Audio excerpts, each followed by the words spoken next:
People love to throw around bullshit sayings like, what you're not changing, you're choosing. And while there is definitely truth to that, if you are someone who is in a toxic enmeshed family or has ever been in a toxic and enmeshed family, something that you may have had to learn the hard way, or that you will come to learn the hard way, is that you want out of your situation desperately, but you have, nobody outside of you. And that's where another, people will also like to throw the whole bullshit thing in your face of, well, you shouldn't need anybody, blah, blah, blah. Humans need support.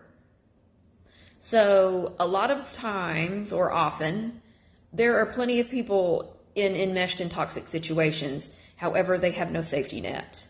I can speak, I was lucky. I was very lucky. I was very fortunate, but it took me a very long time to get away from my family. It really did, to build up, finances. It wasn't easy. And again, I can't, it's not, the blame is not solely outside.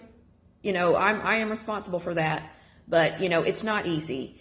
And don't think that, and this was something that I had to learn too, no matter how perhaps supportive people are to your face,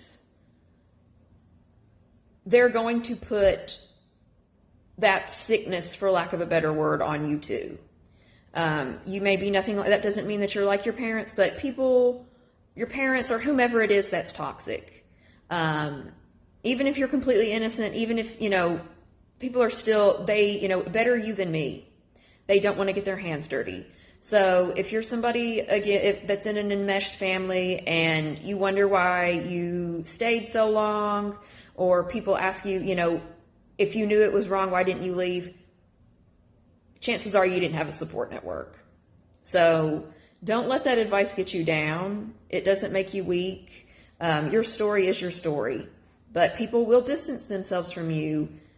It's, it's not really in their nature to want to step up and help you like in a community way. No. So, yeah.